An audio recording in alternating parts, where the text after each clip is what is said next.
the passing, the sharing of the basketball, the cutting that they have on offense, recognizing a teammate that's going to be open. It's beautiful basketball. Always follow the money. That's what I always say. You always follow the money. Yeah. This is Follow the Money with Mitch Moss and Paulie Howard on VSiN. And as Dan Hurley said in the postgame with Ernie Johnson after it was all over with, we run this up in here. Yeah. You have, you did, and you currently do. This run now for 25 years, and he is cocky. He's abrasive. If you don't like UConn, he is completely unlikable. Very brash. Doesn't care, though. And he can have that attitude when you're taking names, kicking ass and taking names, like they have now for 2 consecutive years. And to put the, to fit the finishing touches on another tournament like that, Paulie, it doesn't matter. Purdue was the second or third best team all year long. They were close at halftime, and then after that, it was forget it. We'll see you later. Bye. Yeah. That was fun while it lasted. They remind me of Floyd Mayweather, where they just take their time the first couple rounds, see what the opponent's game plan's going to be, and then they go to work on you and take you out and no problem, right? And it's just precision, and we'll just it's a no contest what it ends up being at the end. The other thing is you have to legitimately hate yourself if you weren't a part of this run, because I like to play streaks, but they made it boring and they covered every game and they weren't challenged in any game for 2 years. It's like, what are you doing? What a time to have the rollover parlay, or just say, like you said yesterday, you analyze the game for 30 seconds. If that, you take UConn. Sure. Because they win, 15, 14, 25, 30, 17, and 31. And then last year it was 17, 13, 28, 23, 15, and 24. So basically, if you just, and nobody would have done this, but if you did, that's a 12-team parlay that is now cash for you on the rollover side. But I think also you could notice it early last year in the tournament, because they were so dominant to begin the season. They fell off and they came back as a 4th seed, but they were taking teams out right away last year in the tournament, and this year it's the same exact thing. I mean, what was their biggest challenge? It has to be, Alabama? Because the game is still tied with 12 minutes to play? Yeah. And that's when they eventually pulled away? Well, how about this? 38 of their last 39 games, not against Big East teams, they've won by double digits. Maybe Patino's hating life today. I mean, St. John's gave them 2 good games. All right. The only time they won in single digits was when they were playing down the stretch was Big East teams, and what also happened in the Big East tournament in the semis when St. John's lost by 5. Yeah, but I would say, Alabama. How about the fact that Purdue hits 1-3? They only took 7. Now, come on. They're top 5 in three-pointers. They attempted 7. They dominated the perimeter. This coaching. And you look at the team. It doesn't matter. Doesn't matter. Here's why. The guards for UConn and the perimeter defense was too good. They had no chance of getting shots off last night. Yeah. And that was the game plan. It was clinging down low. They entered that game saying, you're going to go up against Zach Edey. If he gets his, fine, so be it. We'll adjust if we need to a little bit during the game. But our guards are too good, and we are not going to let Purdue get shots off. Forget about making threes. You're not going to take any threes. That was the second, by like a percentage point. They were the second best three-point shooting team in the country entering the game last night. A full season, right? They had 2-3 attempts at halftime. I know. Where's the weakness on this team? Oh, I thought they were in trouble at halftime. I mean, you have 30 points, and Edey has 16 of them. So no one else was involved.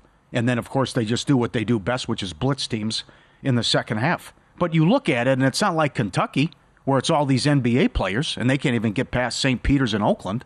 I mean, there's some guys that'll play professionally and in the NBA, but nothing jumps out when you. It's like, oh my God, they're so. Oh, look at Klingon, look at this, and they also were 6 of 22 from 3, so they're not great from 3, but they still body bag you every game. It's nuts. I guess that would be the one weakness at this point, right? Because they had a handful of games where they did not shoot well, like they were not a reliable team from deep in the tournament. That's the one thing I can point at and say, yeah, maybe a weakness. Yeah. Where else did they have a weakness? I don't see one. The passing, the sharing of the basketball, the cutting that they have on offense, recognizing a teammate that's going to be open. It's beautiful basketball. Our friends in Nesson can help us too. And you got the first Red Sox game at home today. But, Jack McGuire had a good tweet. Like how this happened. Storrs, Connecticut is in the middle of nowhere, and it's cold 80% of the time. And you go back men's and women, what is it, like 17 titles since 1991. How did that happen? Like, how are they able to do this where Calhoun, Awley, Hurley, and what REM has done? Great question. And what it's done for the university in that area. Mm-hmm. I mean, it's in the middle of nowhere. It is. And why would you want to go there? Right. Nothing to do in the weather, and it's all, well, this is a powerhouse, and we've dominated basketball. That's exactly right. And the Calhoun era is a long time ago at this point. Yeah. More titles than Coach K. And also the Big East. That's 9 titles since 1999. That's also, Seton Hall won the NIT. Everyone's laughing at the committee. This league only got 3 teams in. Right. The Big East continues to do well with what Villanova was able to do. Louisville got it with Patino, whenever that was, and then what Calhoun did and Ollie. So it's... You will get some feedback from other fan bases because they love their programs and they're very loyal and passionate. You're going to get feedback from probably Kansas fans, Duke fans, and I can't think of any other fan bases right now. Maybe North Carolina, but they're all wrong. Like, the best program in college basketball for the last quarter century, if not more, has been Connecticut. You can't ignore that. There's no way you can even debate it at this point. Right. Over and over and over with different coaches. Last night's team, I don't know how numbers-wise now, when you go to Ken Palm anyway, this team is, and I know Gonzaga never won it, but their power rating is right there with that one-loss Gonzaga team. They're there with the 2015 Kentucky team.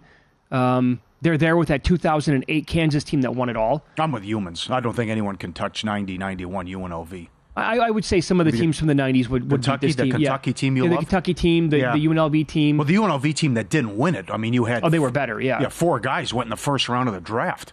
But just imagine a Duke game where officials got involved. Well, here, this is mind-boggling. Brian Ives with maybe the tweet of the night. Yes. UConn has missed 32% of the NCAA tournaments played since 1999. They've also won 24% of the tournaments in that same time. Are you serious? Yeah. So you asked me a month ago, is he going to give this rolling and nothing's going to be able to stop this guy? Because he doesn't need absurd talent. So now his comments after the game about, ask my wife, I'm happy. We got a lot. I want to defend the title here. So, I mean, Kentucky would have to throw so much money at him. But if he stays, he's just so good. I mean, it's not fair how well he's done that you don't have all this NBA talent and the guy blows every opponent out. And like he said, this is hard to do, and we're making it look easy. Yeah. So that's a part of the last 2 years. I'm like, well, they're not going to do this. They're not going to beat everybody by double digits, and then they did. Well, and by the way, so they're going to lose some guys off this team. I'm guessing Castle will probably go to the NBA. It's considered one of, if not the weakest drafts by a lot of people, maybe ever. Mm-hmm. So a guy like Castle, why can't he go top 5 all of a sudden, or whatever number that might be? But he can't dominate in the transfer portal? Oh, why wouldn't he? Who would not want to go play for him? Right, with that personality. He's an axe murderer on the sidelines. Sure. You're going to have to deal with that. Yeah. Again, he's extremely unlikable if you don't root for UConn. He's all over the place. He's yelling, he's screaming the entire time. He's out there pushing players. He's emphatic with everything that he does. Coming on the court. He's going to be, people are going to hate him. I know, but you said it after the Stetson game. But he was livid at halftime of the Stetson game. Oh, yeah, and they're killing him by 100. They're blowing them out. It's not championship basketball. I hate how we close, right? I don't like it. Sure. Yeah. How about what Edey did, though? Now, if there was ever a case to be made for a guy on a losing team, but most outstanding player, I mean, what he did down the stretch and with a 40 and 20, and then what he did last night, I mean, Edey was just so good. But you could also look at this. It's kind of like those great Yankee teams. Like, if you win 112 games, how do you have an MVP? Mm-hmm. That team is so good. I think it's hard to look at it and say, well, that guy sticks out. He should be the MVP. It was a very tough call last night. Newton won it. He had 5 points against Illinois. I thought my bet on Klingon before the game at plus 190 still had a pretty good chance to win that thing because he was so good overall. Again, this is not a one-game award. It's for the entire tournament. But if ever we were going to have a player, again, on the losing team win it, it would have been Zach Edey. I mean, if you're honest about this, right, and you can remove the thought that the winning team has to have the MOP, just get that idea out of your brain for a second to have the conversation. I think most people would realize that Zach Edey deserved to win the award. Mm-hmm. I mean, he did not get much help from anybody else last night. He was the go-to guy the entire time. He had 37, put him on his shoulders one more time. And I will point this out. So Greg Doyle was there covering Purdue. He's a columnist in Indianapolis. He tweeted out his vote, and he also said that Edey at the time had 33 points and 10 rebounds, and he said another typical game for him should be the MOP of the tournament, win or lose, with a photo of his all-tournament vote. It was submitted, but Tristan Newton was number 1, then Zach Edey number 2. So that makes me think that based on him saying Edey should win, but he was only number 2, I don't think you're allowed to vote a losing player to win the award. Because here you have a voter saying he should win, but he's number 2 on his ballot because he can't put him any higher. Now, is that fair? Yeah, I'm with you. We have to get rid of the thought process and mindset. It goes back to when the Cavs lost to the Warriors. Oh, sure. It was all LeBron James. That's the only reason the series was close. 100%, Paul. The numbers that he put up. Right. So we have to stop with that. Right. We've been trained to think that it automatically has to come off of a winning team. No, it doesn't. Why? Because you've been told so for so many years? BS. Challenge that. Doesn't have to be the case. Anybody watching the tournament from start to finish knows that Zach Edey was the most outstanding player of the tournament. Can't win the award.